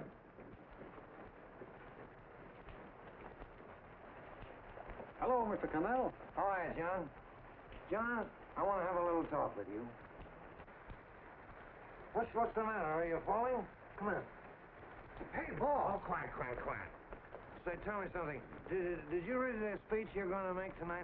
No, I never read the speeches before I make them. I get more of a kick out of it that way. That's just exactly what I thought. Beanie, go on down to the office, tell Papa to give you the speech. There's a copy on my desk. Gee whiz, boss, you know Mr. Norton told me not to leave him, not even for a minute. Go on. We'll be at Jim's bar up the street.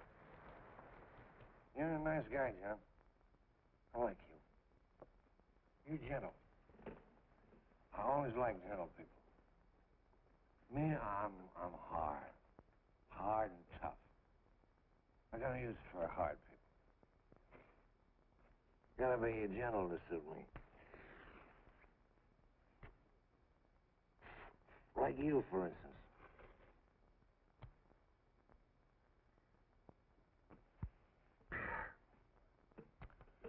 Yep, I'm hard.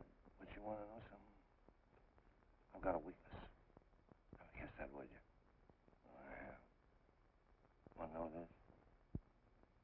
Star-Spangled Banner. Screw you. Well, maybe it is, but play the Star-Spangled Banner. I'm a sucker for it. Always gets me right here. Know what I mean? Yeah, it gets me right back here. Oh, back there, huh? Well, every man to his own taste. You weren't old enough. You weren't old enough for the World War, were you, Jim? No, of course not. Oh, you must have been just kidding. I was just ripe and raring to go. You know what my old man did when I joined up? He joined up, too. Got to be a sergeant.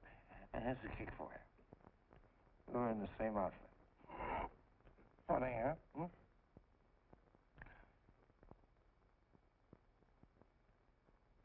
He was killed, John. I saw him get it.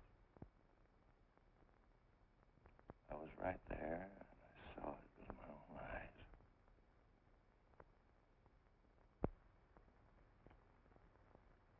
Me, I came out without a scratch. That is, excepting my ulcers.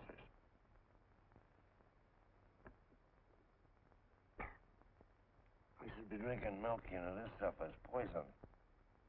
Hey, Tubby. Yes, Mr. Connell? What do you say, huh? All right. Yep, I'm a sucker for this country. I'm a sucker for the Star-Spangled Banner, and I'm a sucker for this country. I like what we got here. I like it. A guy can say what he wants and do what he wants without having a bandage shoved through his belly. And that's all right. You betcha. Man, we don't want anybody coming around changing it, do we? No, sir. When they do, I get mad. I get boiling mad. Right now, John, I'm sizzling. I get mad for a lot of other guys besides myself.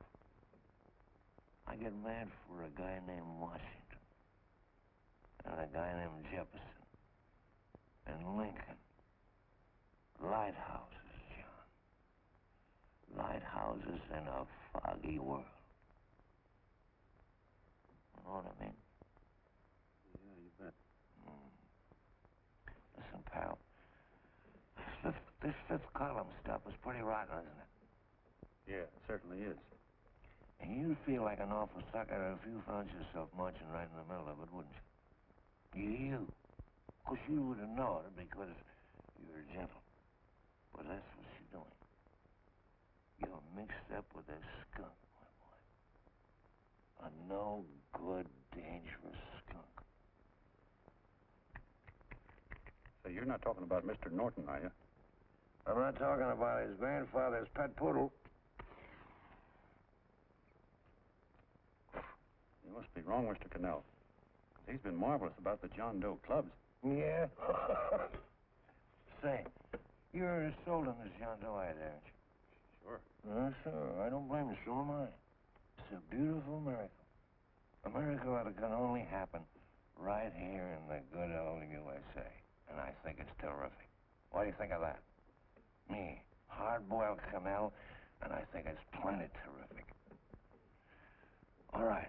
Now, supposing a certain unmentionable worm whose initials are DB was trying to use that to shove his way into the White House so he could put the screws on, so he could turn out the lights in those lighthouses. What would you say about that, huh? Nobody's going to do that, Mr. Cannell. They can't use the John Doe clubs for politics. That's the main idea. Is that so? Then what's a big political boss like Hammett doing in town? And a labor leader like Bennett? And a lot of other big shots are up at DB's house right now. Wolves, John. Wolves.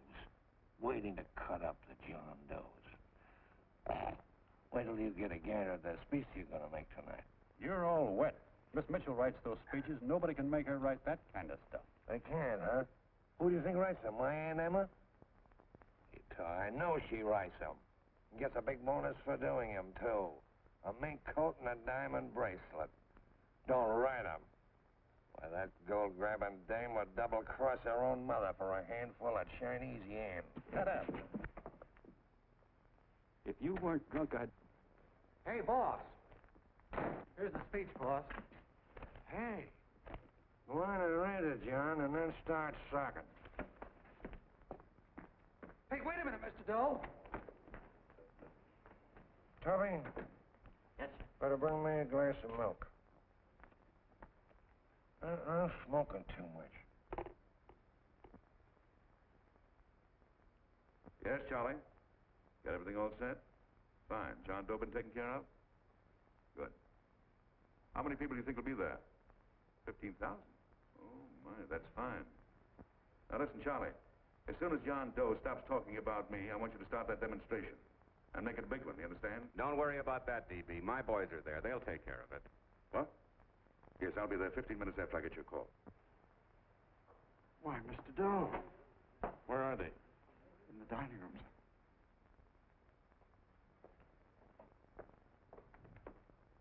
Now, gentlemen, I think we're about ready to throw that great big bombshell. Yeah, well, it's about time. Even a conservative estimate shows that we can count on anywhere between 10 and 20 million John Doe votes. Now, add to that the labor vote that Mr. Bennett will throw in, and the votes controlled by Mr. Hammett and the rest of you gentlemen in your own territories, and nothing can stop us. As I said before, I'm with you, providing you can guarantee the John Doe vote. Don't worry about that. You can count on me on one condition. Little Bennett's got to be taken care of. Didn't I tell you that everybody in this room would be taken care of? My agreement with you gentlemen stands. I'm with you, DB, but I still think it's a very daring thing we're attempting. These are daring times, Mr. Barrington. We're coming to a new order of things. There's too much talk been going on in this country. Too many concessions have been made. What the American people need is an iron hand. That's right. That's true. You're quite right, Levy. Discipline. And now, may I offer a little toast to Miss Ann Mitchell, the brilliant and beautiful lady who is responsible for all this. Mr. Norton, I'd like to talk to you alone for a minute. Oh, Miss Mitchell has something to say to us.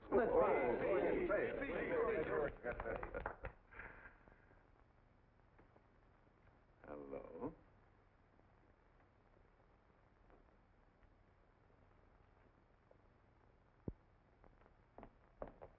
John, I'm so glad to see you.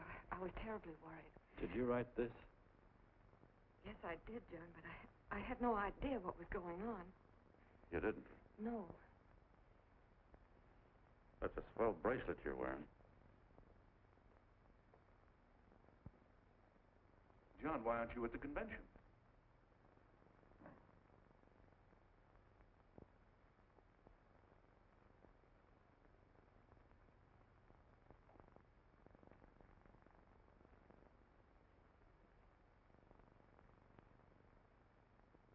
Is there anything wrong? No, nothing's wrong. Everything's fine. So there's going to be a new order of things, huh? Everybody's going to cut himself a nice fat slice of the John Does, eh? You forgot one detail, Mr. Big Shot. You forgot me, the prize stooge of the world. Why, if you or anybody else thinks he's going to use the John Doe clubs for his own rotten purpose, he's going to have to do it over my dead body. Oh, hold on a minute, young man. Hold on. That's rather big talk. I started the John Doe clubs with my money. And I'll decide whether or not they're being properly used. No, you won't. You're through deciding anything. And what's more, I'm going down to that convention, and I'm going to tell those people exactly what you and all your fine feathered friends here are trying to cook up for them. And I'm going to say it in my own words this time. Stop it, baby. You ruined us, Stevie. Wait a minute, fella. My uncle wants to talk to you. Listen to me, my son. Before you lose your head completely, may I remind you that I picked you up out of the gutter and I can throw you right back there again? You've got a nerve accusing people of things. These gentlemen and I know what's best for the John Does of America, regardless of what tramps like you think. Get off that righteous horse of yours and come to your senses. You're the fake. We believe in what we're doing. You're the one that was paid the 30 pieces of silver. Have you forgotten that? Well, I haven't. You're a fake John Doe, and I can prove it. You're the big hero that's supposed to jump off tall buildings and things. Do you remember? What do you suppose your precious John Does will say when they find out that you never had any intention of doing it, that you were being paid to say so? You're lucky they don't run you out of the country. With the newspapers and the radio stations that these gentlemen control, we can kill the John Doe movement deader than a doornail. We'll do it, too, the moment you step out of line. Now, if you still want to go to that convention and shoot your trap off, you go ahead and do it.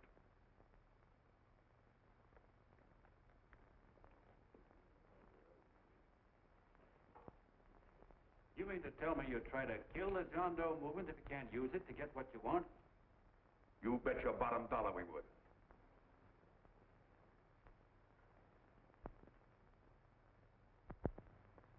Well, that certainly is a new low. I guess I've seen everything now. You sit there back of your big cigars and think of deliberately killing an idea that's made millions of people a little bit happier. An idea that's brought thousands of them here from all over the country, by bus and by freight and jalopies and on foot, so they could pass on to each other their own simple little experiences. Why, look, I'm just a mug and I know it, but I'm beginning to understand a lot of things. Why, your type's as old as history. If you can't lay your dirty fingers on a decent idea and twist it and squeeze it and stuff it into your own pocket, you slap it down. Like dogs, if you can't eat something, you bury it. Why, this is the one worthwhile thing that's come along. People are finally finding out that the guy next door isn't a bad egg. That's simple, isn't it? And yet a thing like that's got a chance of spreading till it touches every last doggone human being in the world, and you talk about killing it. Why, when this fire dies down, what's going to be left? More misery, more hunger, and more hate. And what's to prevent that from starting all over again? Nobody knows the answer to that one, and certainly not you with those slimy, bollocked-up theories you got. The John Doe idea may be the answer, though. It may be the one thing capable of saving this cockeyed world. Yet you sit back there on your fat hulks and tell me you'll kill it if you can't use it. Well, you go ahead and try. You couldn't do it in a million years with all your radio stations and all your power. Because it's bigger than whether I'm a fake. It's bigger than your ambitions, and it's bigger than all the bracelets and fur coats in the world. You bet it is, John. And that's exactly what I'm going down there to tell those people. A minute, you ungrateful rat. My uncle's been too good. He's getting away. Give me the bulletin. John! I've always told you, TV, you're playing with dynamite. Wait. All right, now, get away. Before he gets through tonight, he'll rule the door. I'll stop him cold. Don't worry, I've been ready for this. John! Oh, John, please listen to me. Please, I can explain everything, John. I didn't know what they were going to do. Let me go with you, John. John, please. Go ahead, driver. Full park. Please let me go with you. Please. John! Mr. Martin wants to see you. Listen to me, Mayor Lovett. You do as I say. I want them both arrested. You tell the police department to pick up Canal. I've got the girl here. I've got the bullet. I don't care what you charge him with. If you're worried, let him go in the morning, but keep him in jail overnight. Hello, Bulletin. Put wire on.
Ladies and gentlemen, let us have a moment of silent prayer for the John Does all over the world, many of whom are homeless and hungry. Rise, please. Everybody rise.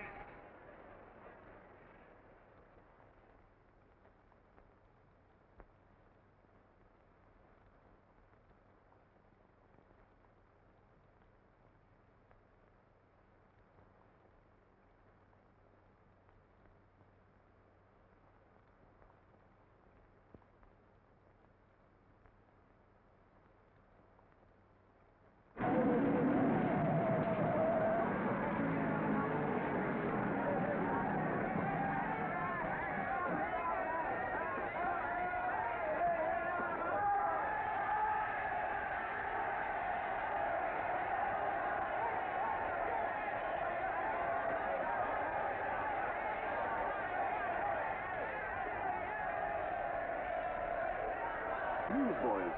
Hundreds of yelling newsboys are swarming into the park like locusts. They're yelling John Doe's a fake.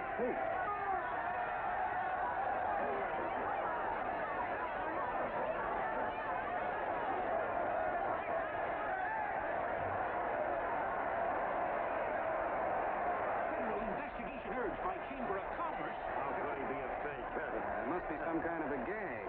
Or what? A gag. A gag.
in backing this man in what I believe to be a sincere and worthy cause, just as you all did. And now I find out it's nothing but a cheap racket cooked up by him and two of my employees for the sole purpose of collecting dues from John Does all over the country. That's a lie. Not a lie. Nickels and dimes to stuff into their own pockets. You can read all about it in the newspapers there. That's a lie. Listen, This man had no intention of jumping off the top of a building. He was paid to say so. Do you deny that? That's got nothing to do with it. Were you paid for it, or weren't you? Yes, I was paid, but there And what about the suicide note? You didn't write that either. What difference Did you write it or didn't you? No, I didn't write it. Now, you bet your life you didn't. You look in your papers, ladies and gentlemen, and you'll find this Nichols' fine confession that she was the one who wrote it. Listen, folks, it's a fact that I didn't write the letter. There you see, he admits that you're a fake John Doe. For what you have done to all these good people, they ought to run you out of the country. And I hope they do it.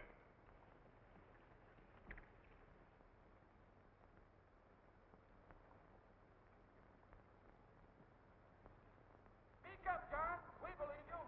Please, listen, folks. Now that he's through shooting over his face, I've got a couple of things to tell you about. Come on, the rest of you get in here and riot. Break this crowd up. Come on. I'm sorry, folks, but we can't hear him anymore. Something's gone wrong with the loudspeakers. John Doe's a fake. Boo! They can't hear me. This thing's not working. Ladies and gentlemen.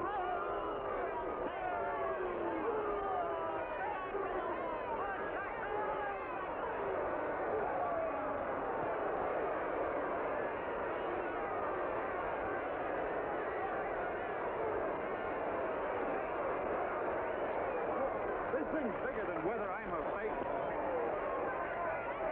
Look, Bert, you believe me, don't you? Sure, I believe you. Walking my legs off, digging up 5,000 signatures for a phony. Well, there you are, Mr. Doe. 5,000 names asking you not to jump off any roof. It makes no difference, Bert. The idea's still good. We don't have to give up our club. Yeah, well, you can have it. They're starting to throw things. Somebody's going to get hurt. I'm afraid it'll be John Doe. Listen to that mob. I'm gonna go to him. All right, lady. Hey, let go. Let me go. I want to go to him. Oh, please. Please let me go. They're crucifying him. I can help him. Sorry, sister. We got orders to hold. Oh, it's removed. You see, it's a framer. And oh, why do they won't let me go? They won't let me go. Listen, folks. You gotta listen to me, everybody. That's because I'm younger, you hobo. Just another racket. Stick to your club. We've been fed baloney so long, we're getting used to it.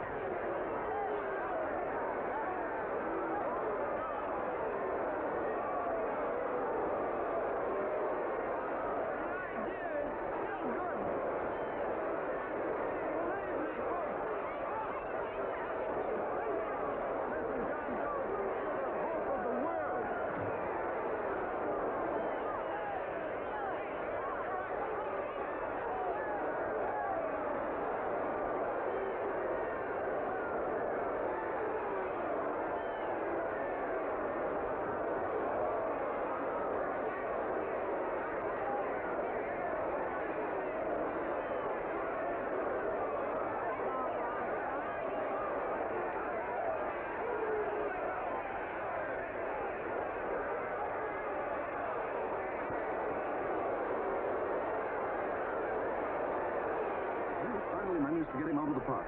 If that boy isn't hurt, it'll be a miracle. Ladies and gentlemen, this certainly looks like the end of the John Doe movement. Well, boys, you can chalk up another one to the Pontius Pilates.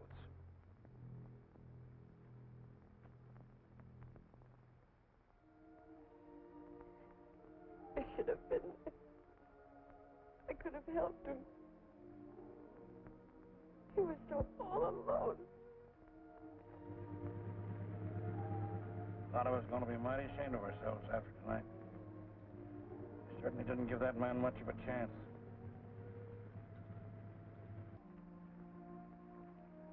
Have some more coffee, Long John? No thanks, Carl.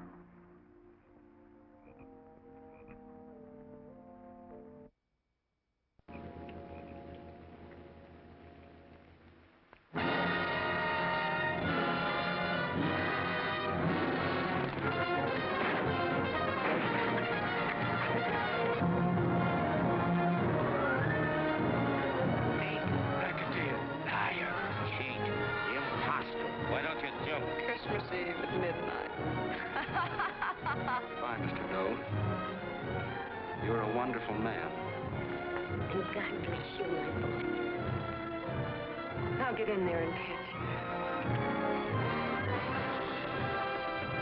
You're a fake John Doe, and I can prove it.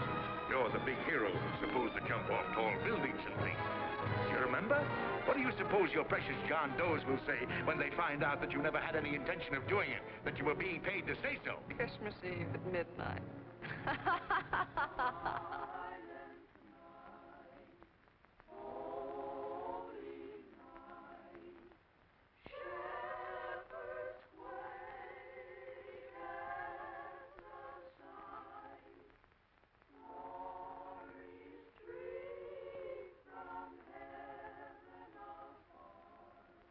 Merry Christmas, son. Merry Christmas.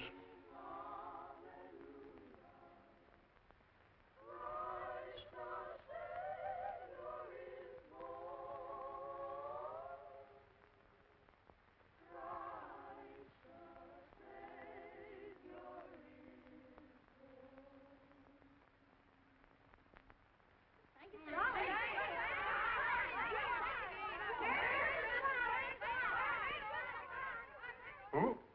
John Doe. Is that screwball still around? Dame's been calling all day. Sure, I know. Yeah, at midnight, huh? Okay, lady. We'll have the place surrounded with nets. They're laughing at me.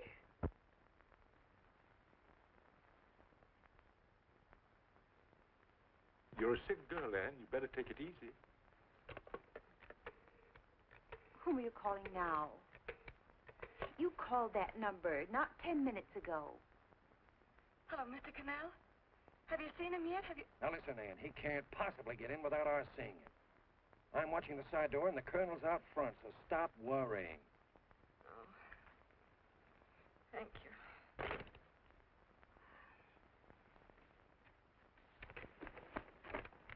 What, Anne?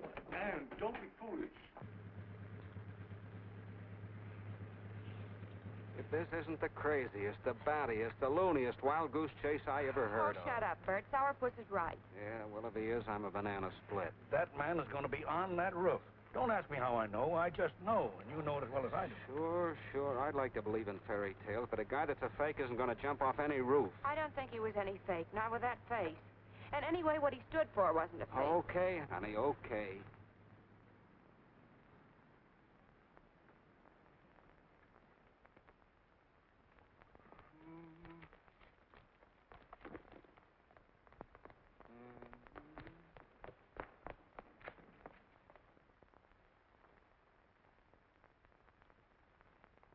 Elevators ain't running.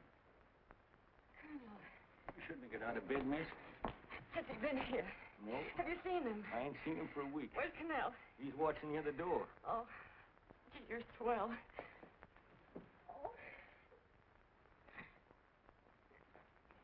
No sense in going up there. I've been here for hours. He ain't here. Let me go, will you?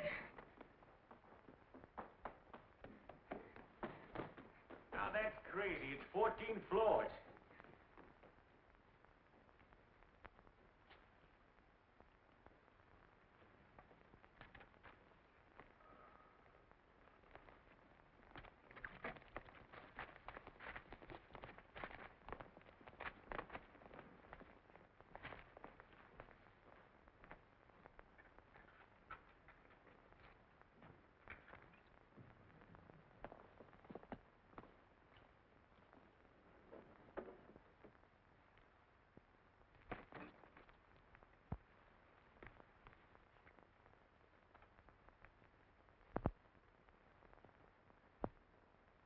As far as the elevator goes, we got to walk up to the tower.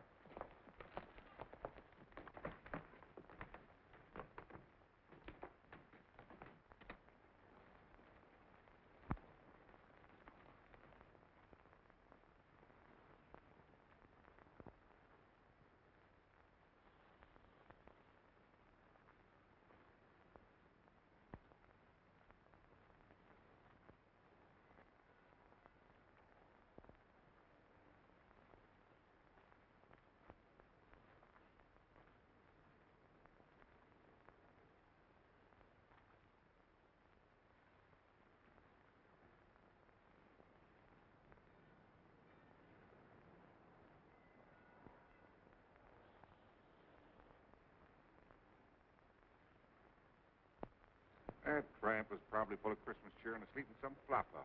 Let's go. I've got to decorate my tree.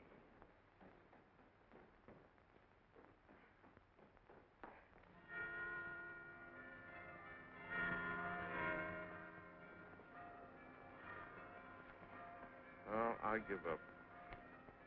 I don't know what gave us the idea that we'd attempt anything like this. I guess you're right. I'm afraid the joke's on us. Let's go. I hope nobody finds out we've been here.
I wouldn't do that if I were you, John.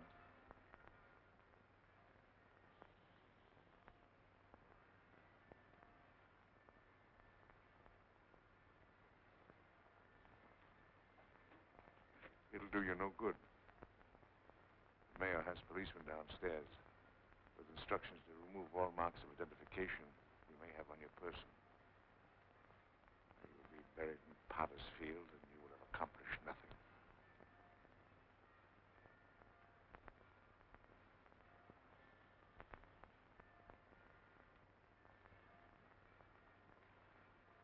I've taken care of that. I've already mailed a copy of this letter to Mr. Cannell. John, why don't you forget this foolishness? Stop right where you are, Mr. Norton, if you don't want to go overboard with me.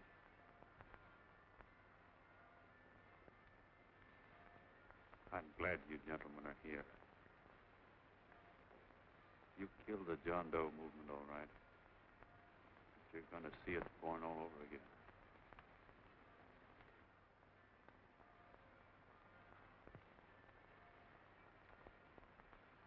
Now, take a good look, Mr. Norton.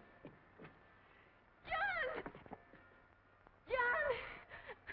Oh, John, no, I won't let you. I love you, darling. Oh, please. Please don't give up. We'll start all over again. Just you and I.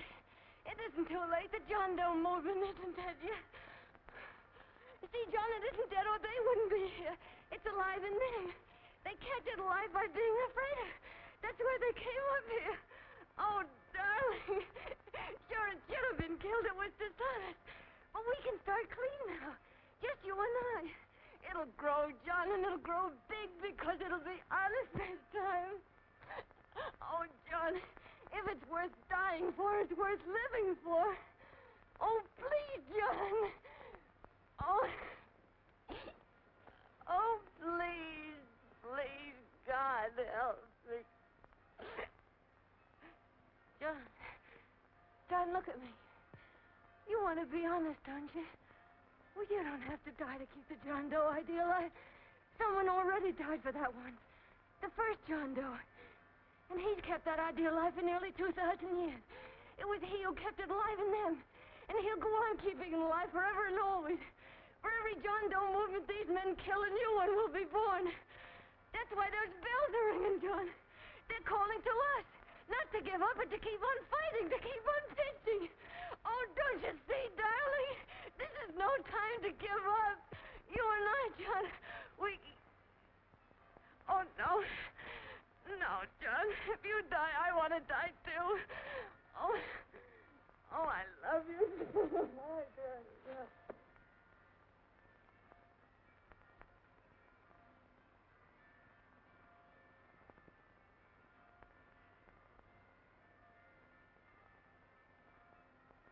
Mr. Doe, you don't have to. We're with you, Mr. Doe. We just lost our heads and acted like a mob. What Bert's trying to say is that we need you, Mr. Doe. There were a lot of us that didn't believe what that man said. We were going to start up our John Doe Club again, whether we saw you or not. Weren't we, Bert? And there were a lot of others that were going to do the same thing. Well, Mr. Sourpuss even got a letter from his cousin in Toledo. I got it right here, Mr. Doe. Only it'd be a lot easier with you. Please. Please come with us, Mr. Doe.